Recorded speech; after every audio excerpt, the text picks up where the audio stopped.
నమస్తే అండి. నా పేరు నరేష్ అండి. నా ఫామ్ వచ్చేసి ములుగు మండల్ అండి, సిద్దిపేట డిస్ట్రిక్ట్. ఊరి పేరు చిలసాగర్ అండి. నాది 3 ఎకరాల 10 గుంటలండి వ్యవసాయము. నా దగ్గర వస్తే మీరు కూరగాయలు ప్రాధాన్యంగా అండి. కూరగాయలు 1 ఎకరం ల్యాండ్లో పండిస్తున్నాను. దాని లోపలనే పండ్ల చెట్లు ఉంటాయండి.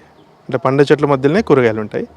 అది కాకుండా వరి, పల్లి, నువ్వులు, పప్పులు, మిల్లెట్స్, జింజువా గడ్డి, జొన్న సొప్ప అన్నీ ఉంటాయి అంటాడు. కూరగాయలు తీసుకొస్తే నా దగ్గర ఎలా ఉంటుందంటే సార్, నేను ఒక డైరెక్ట్ హోమ్ డెలివరీ చేస్తాను సార్.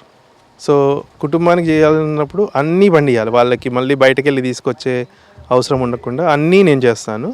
ఒకటే వెజిటేబుల్ బెడ్స్ మీదనే అన్ని రకాల కూరగాయలు వేస్తాను.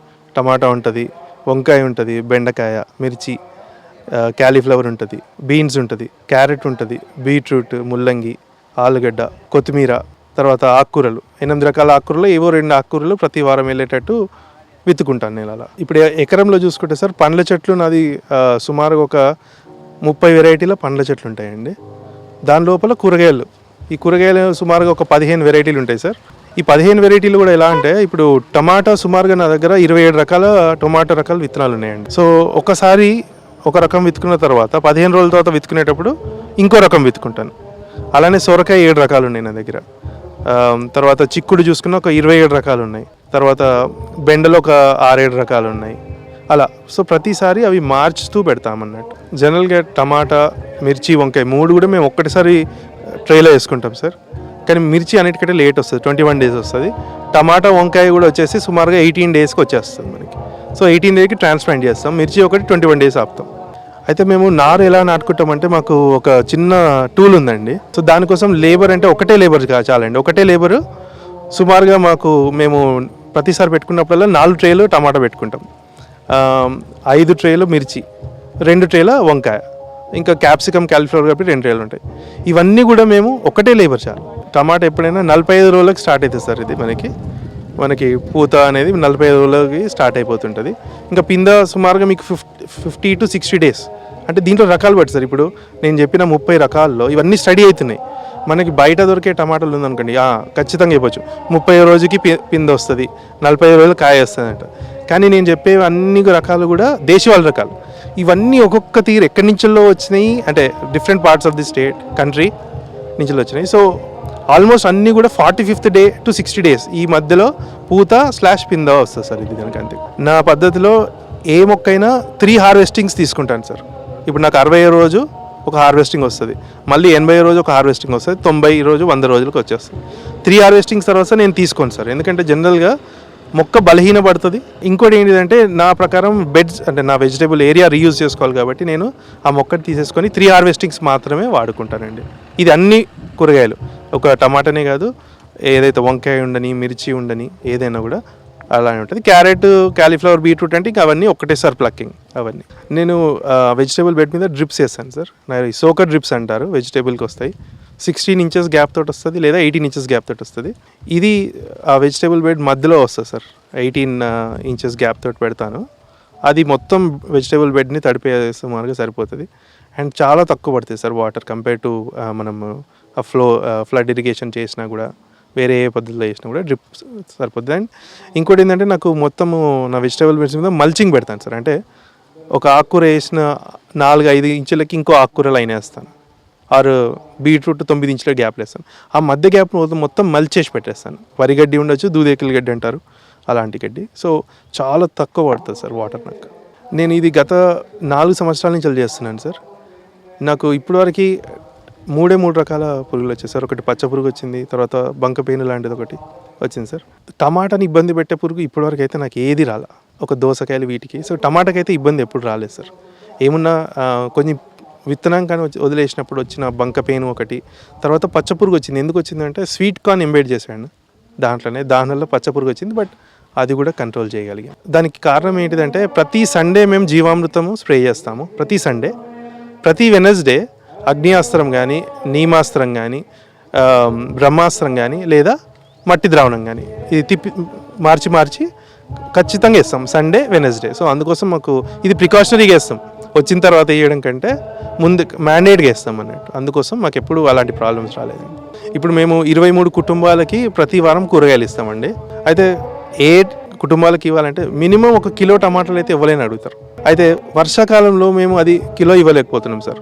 600 గ్రాములు లేకపోతే 700 గ్రాములే వస్తాయి. ఎందుకంటే వర్షాకాలంలో టమాటా చాలా ఇంపాక్ట్, రైట్?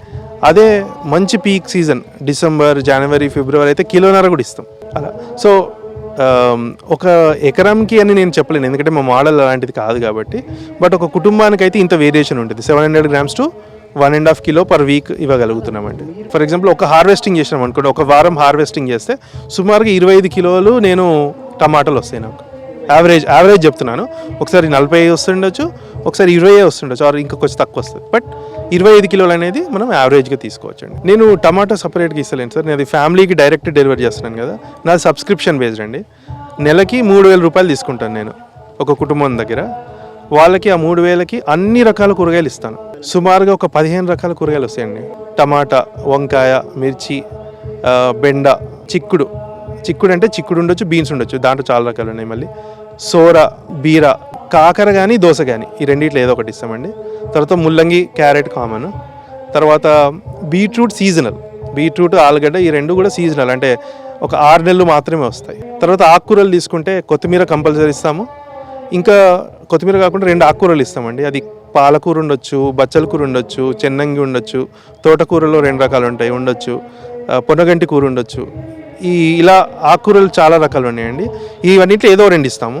అది కాకుండా పుదీనా ఇస్తాము, కరివేపాకు, తర్వాత మునగాకు, ఇవన్నీ కూడా ఇస్తామండి. అసలు మాకు ఆ ప్రాబ్లమే లేదండి ఇప్పటివరకు. ఎందుకంటే ఈ స్ప్రేస్ మూలంగానో, లేకపోతే భూమి బలంగా అవుతున్న మూలంగానో, లేకపోతే విత్తనం బాగుందన్న వలన, విత్తన శుద్ధి దగ్గర నుంచి అన్నీ మేము ప్రాపర్గా పాటిస్తాం కాబట్టి మాకు ఆకు ముడత అలాంటి ప్రాబ్లం రాలేదు. కాకపోతే ఒక నోటీసబుల్ థింగ్ వర్షాకాలం అండి. వర్షాకాలం మాత్రం పండు పడుతుంటుంది, అదొక్కటి మాత్రం గమనించాము. దానికి ఫైట్ చేశాము. కానీ క్లైమేట్ అంటే ఒక ఎక్స్టెంట్ వరకు క్లైమేట్ ఇంకా అక్కడ ఆ స్టేజ్ వరకు వెళ్ళిన తర్వాత చేయలేం. కానీ ఆకు ముడత రాలేదు. ఆకు ఎండిపోవడం అనేది వర్షాకాలంలో అబ్జర్వ్ చేసామండి. అయితే వంకాయ అయితే అస్సలు ప్రాబ్లం లేదు సార్ మా దగ్గర. వంకాయ బ్రహ్మాండంగా వస్తుంది. ఏది పొడుగు వంకాయ కానీ, తెల్ల వంకాయ, గుండ్రటి వంకాయ అని. మిర్చి అయితే ఒక కైండ్ ఆఫ్ ప్రాబ్లం ఉందండి. మిర్చి ఏమవుతుందంటే బయట రెగ్యులర్గా మిర్చి పెట్టే వాళ్ళ మొక్కలు చూస్తే సుమారుగా 3 feet 4 feet హైట్ వస్తూ ఉంటుంది. మాది అంత హైట్ రావట్లేదు. అంటే అది ఆ విత్తనం నాటు రకం, అది అంటే ఇంకా లోకలైజ్ అవ్వలేదు దానివల్ల ఏదో, కానీ హైట్ కాదు. సో కొంచెం దిగుబడి ప్రాబ్లం ఉందండి. కానీ దానికి ఆకుముడత, త్రిప్స్ లాంటివి కూడా మాకు ఒక్కసారి వచ్చింది స్టార్టింగ్లో. బట్ దానికి సొల్యూషన్ అదే, ఈ అగ్నియాస్త్రం మంచిగా కొట్టడము, ఎంబడే కొంచెము కషాయాలు కొట్టడము. సో ట్రిప్స్ ఒక్కసారి వచ్చింది మాకు. బట్ అదర్వైజ్ మాకు జబ్బు పరంగా ప్రాబ్లం లేదు. కొంచెం ఈల్డ్ తక్కువ ఉంది మిర్చి అయితే. సుమారుగా ఇప్పుడు పొడుగు వంకాయ వస్తుందండి మనకి, పొడుగు గులాబీ వంకాయ అంటారు, తర్వాత గుత్తి వంకాయ అంటారు, తర్వాత గ్రీన్ సారలు వస్తుందండి. గ్రీన్ మామూలు వస్తుంది, గ్రీన్ సారలు వస్తుంది, వైలెట్ సారలు వస్తుంది. తర్వాత ముల్లంకాయ అంటారు. ముల్లంకాయకి విపరీతమైన పురుగు వస్తుందండి యాక్చువల్గా. ఆ టేస్ట్ కూడా బ్రహ్మాండంగా ఉంటుంది. కానీ మా దగ్గర ఆ ముల్లంకాయకి కూడా ఏం రాదు. మార్కెటింగ్ ఏంటిదంటే అండి, ఇప్పుడు నేను మెయిన్ హైదరాబాద్ సిటీకి కొరత అండి, అన్ని విధాలుగా కొరత ఉంది. ఫుడ్ 10% ఆఫ్ వాట్ హైదరాబాద్లో కన్జ్యూమ్ చేసేది మాత్రమే ఇక్కడ పండియగలుగుతున్నాం. మిగతా అంతా బయట నుంచి తెచ్చేది. సో హైదరాబాద్లో చాలా ఎక్కువ అవసరం ఉందండి. అయితే ఇక్కడ చూసుకుంటే చాలా గేటెడ్ కమ్యూనిటీస్ ఉన్నాయి. ఒక గేటెడ్ కమ్యూనిటీలో తీసుకుంటే ఒక 2,000 కుటుంబాలు ఉంటాయి. దాంట్లో మనం 200 మందిని కన్విన్స్ చేసిన ఎకరానికి మనము 20 కుటుంబాలకి ఇవ్వగలుగుతున్నాము. 10 ఎకరాలు చేయగలిగితే 200 కుటుంబాలకి, 20 ఎకరాలు చేస్తే 400 కుటుంబాలకి చేయగలుగుతామండి. సో మార్కెట్ అయితే చాలా ఎక్కువ ఉందండి హైదరాబాద్. ఎస్పెషల్లీ మనం ఎడ్యుకేషన్ మీద కొంచెం కాన్సన్ట్రేట్ చేయాలి. బట్ అది కూడా పెద్ద ప్రాబ్లం కాదు. అది సాల్వ్ చేసుకుంటే మార్కెటింగ్ అస్సలు హైదరాబాద్కి అయితే ప్రాబ్లం కాదండి. తెలుగు వన్